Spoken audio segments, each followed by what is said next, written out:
जाता है श्रीमद् भागवत गीता सिर्फ एक धर्म के लिए नहीं है, बल्कि इसे धरती के हर इंसान को पढ़ना और समझना चाहिए, ताकि वो अपनी जिंदगी में सुख, शांति और सफलता को प्राप्त कर सके। भगवत गीता में कुल 18 अध्याय और इन 18 अध्याय में कुल 700 श्लोक है, जो सभी के लिए पढ़ पाना थोड़ा मुश्किल है। इसलिए आज के इस बेहद ही खास वीडियो में हम भगवत गीता के 111 विचारों के बारे में बात करने वाले हैं, जिन्हें जानकर आप भगवत गीता का सही मतलब समझ पाएंगे। इसलिए इन विचारों को आप हर सुबह सुने।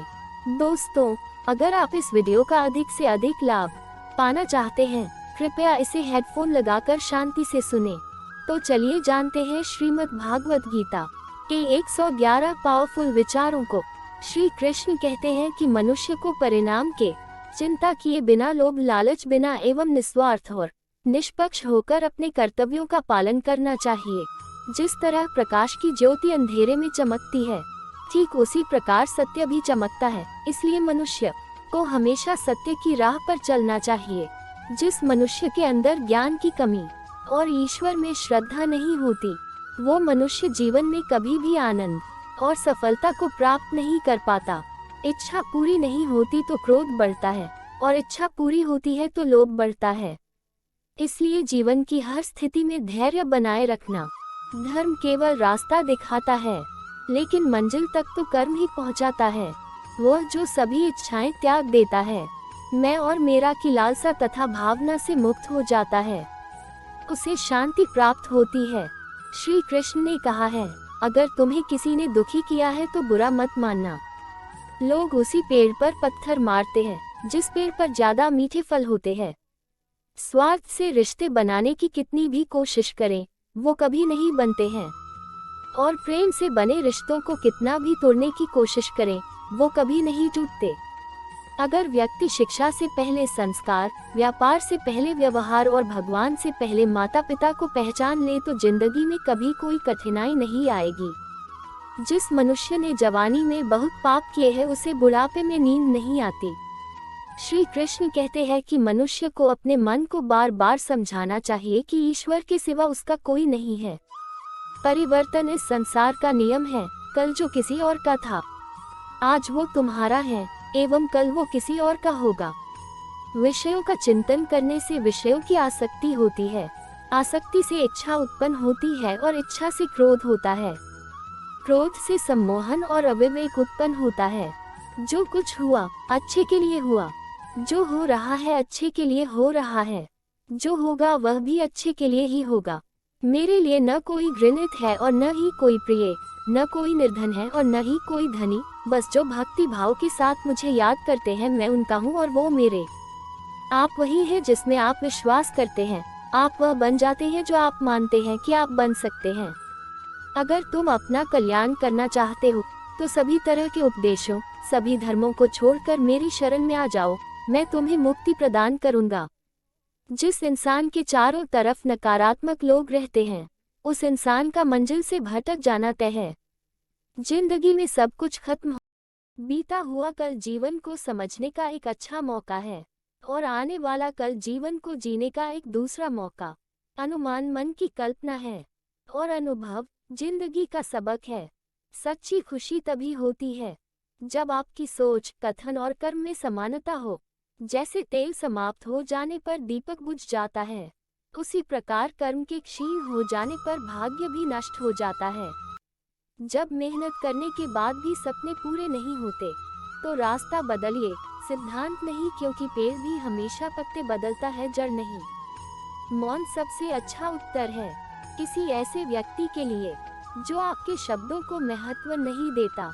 मनुष्य जन्म लेता है तो उसके पास सांसें तो होती हैं, पर कोई नाम नहीं होता। जब मृत्यु होती है तो उसके पास नाम तो होता है, पर सांसें नहीं होती।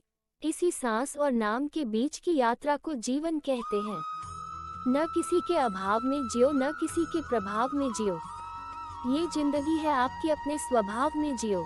किसी के प्रति मन में क्रोध लिए रहने की अपेक्षा उसे तुरंत प्रकट कर देना अधिक अच्छा है।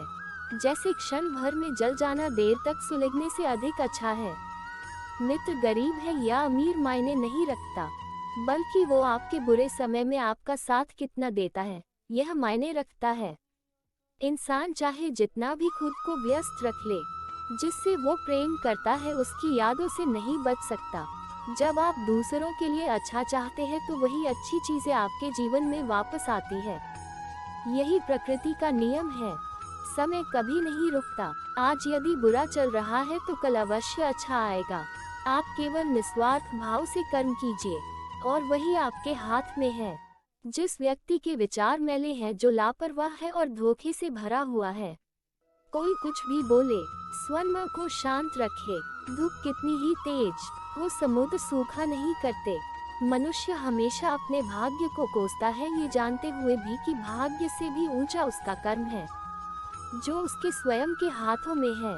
एक समझदार व्यक्ति वही है जो दूसरों को देखकर उनकी विशेषताओं से सीखता है, उनसे तुलना और ईर्ष्या नहीं करता।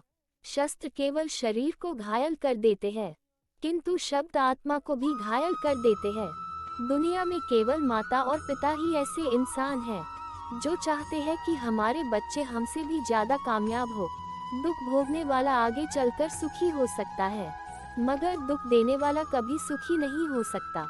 समय मनुष्य के बनाए मार्ग पर नहीं चलता, मनुष्य को समय के दिखाए मार्ग पर चलना होता है। इसी को नियति कहते हैं। जीवन कठिन तब लगता है जब हम स्वयं में बदलाव करने के बजाय परिस्थितियों को बदलने का प्रयास करते हैं। श्री कृष्ण कहते हैं, वो सब कुछ करो जो तुम्हें करना है, लेकिन लालच से नहीं, अहंकार से नहीं, वासना से नहीं, ईर्ष्या से नहीं, बल्कि प्रेम, करुणा, नम्रता और भक्ति के साथ। जब किसी भी कार्य करने में अगर लालच होगा, बेईमानी होगी, जलन होगी, तो वो काम न तो सही होगा और न ही उसके परिणाम फलदायी होंगे। जिस कार्य को हम पूरे मन से प्रेम पूर्वक करेंगे तो वो काम हमेशा अच्छा होगा। मैं किसी का भाग्य निर्माण नहीं करता, हर व्यक्ति अपना भाग्य स्वयं बनाता है। आप जैसा बीज बोएंगे, आप वैसी ही फसल भी काटेंगे। आप जैसा कर्म करेंगे, आपको वैसे है परिणाम मिलेंगे। यदि विद्यार्थी मन लगाकर पढ़ाई करेंगे तो परीक्षा में सफल होंगे। इसलिए हर व्यक्ति का भाग्य तभी बदलेगा जब वो ऐसे कर्म करेगा। अगर वीडियो अच्छी लगी हो तो कृपया लाइक करें, सब्सक्राइब करें। राधे राधे।